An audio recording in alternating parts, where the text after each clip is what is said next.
It sounds crazy, but is it?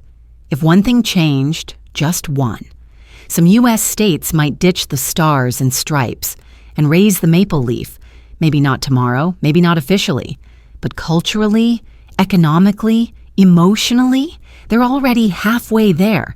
Today, we're mapping out 6 U.S. states that could turn Canadian overnight. And what's really stopping them? Stick around for the last one. It's closer to Canada than some actual Canadian cities. Let's imagine a hypothetical scenario. The U.S. federal government collapses. States get to choose their new allegiance. Now pause. Which country feels more aligned to some states, Canada or the rest of the U.S.? Surprisingly, the answer isn't always red, white, and blue. Here's what would make a state ripe for Canada: cultural alignment, progressive values, bilingualism, gun control.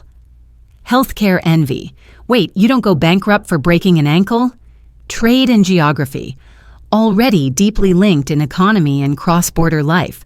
Climate tolerance. If you own a snowblower and know how to use it, you're halfway Canadian already. So, which states check those boxes? Before we jump to states, one more question needs to be answered. Let's clear one thing up.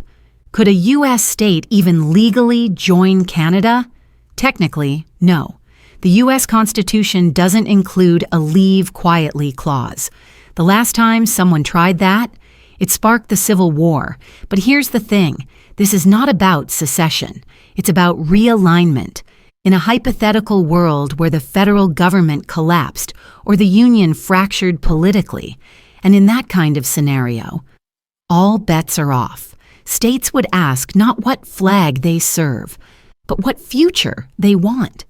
And for some of them, the red maple leaf starts to look surprisingly stable. So let's say the rules get rewritten, the old system breaks, and states get one question: stick with Washington, D.C., or chart a new course. Some would stay put, others would flirt with independence. But these 6?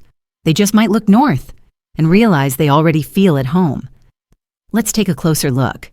Number 1, Maine. Already 70% Canadian by vibe. Maine might technically be American, but it feels like it wandered over the border one foggy morning and never left.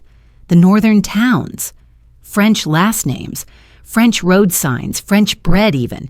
You've got Franco-American communities that trace their ancestry to Quebec settlers and still speak it at home. It borders 2 Canadian provinces, Quebec and New Brunswick. It shares a time zone with Nova Scotia, and economically, it relies heavily on cross-border forestry, seafood, and energy trade.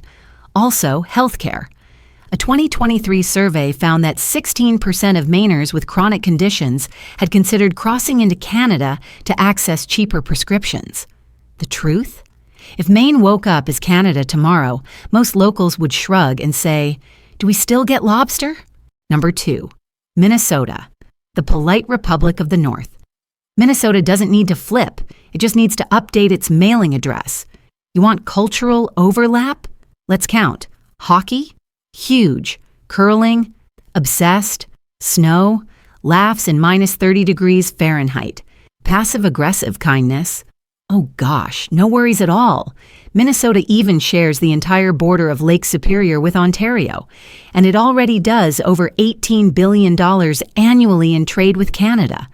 Add in progressive policies, public radio, bike trails, and more than 10,000 lakes. That's not America.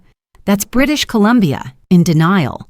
Oh, and fun fact, Minnesota once voted in favor of universal health care on a state level, before it was struck down in court. Sound familiar? Number 3, Washington, Canada's Pacific Mirror. Vancouver and Seattle are separated by a 2-hour drive, a few mountain peaks, and very little else. Same weather, same economy, same politics, same passion for sustainability and indie bookstores.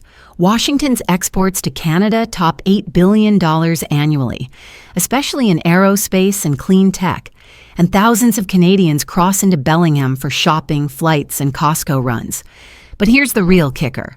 Washington was a founding member of the Cascadia independence movement, a semi-serious push to unite Oregon, Washington, and British Columbia into one green, liberal, coast-hugging utopia.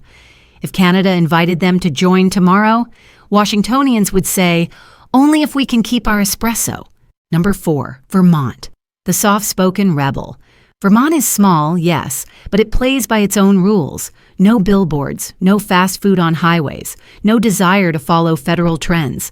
It legalized same-sex marriage before most of the U.S.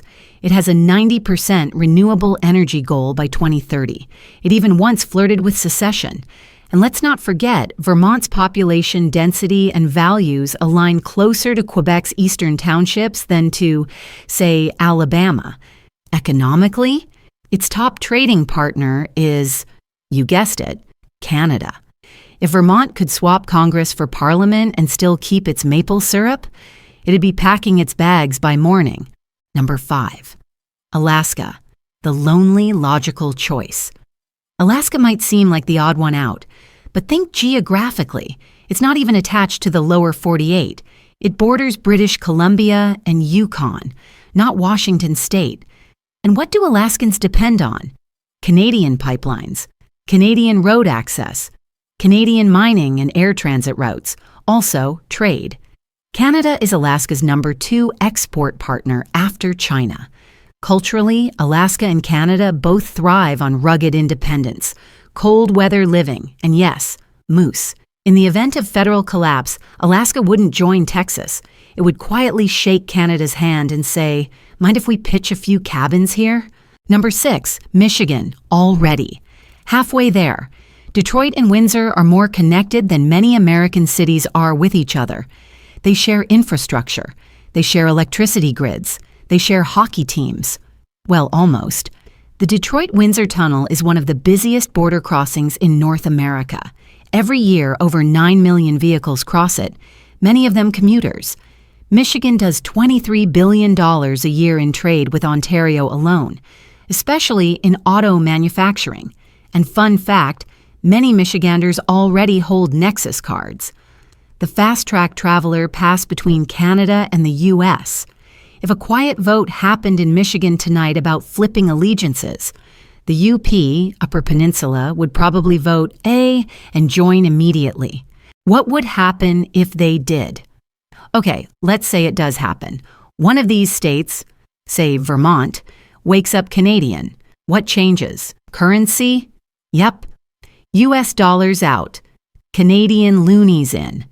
And yes, people would panic about gas prices until they realize the healthcare savings cancel it out. Citizenship? Likely dual status during transition. But guess what? Canadians already have easier access to global travel and less visa stress than Americans. Laws? Goodbye private prisons. Hello universal health insurance. Hello gun control. Goodbye open carry in Walmart.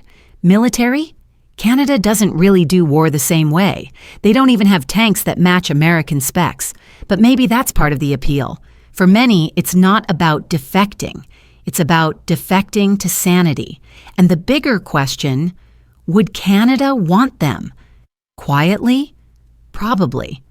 Especially if it means expanding territory and softening the U.S. cultural footprint along the way. What if it were up to you? Let's bring this home.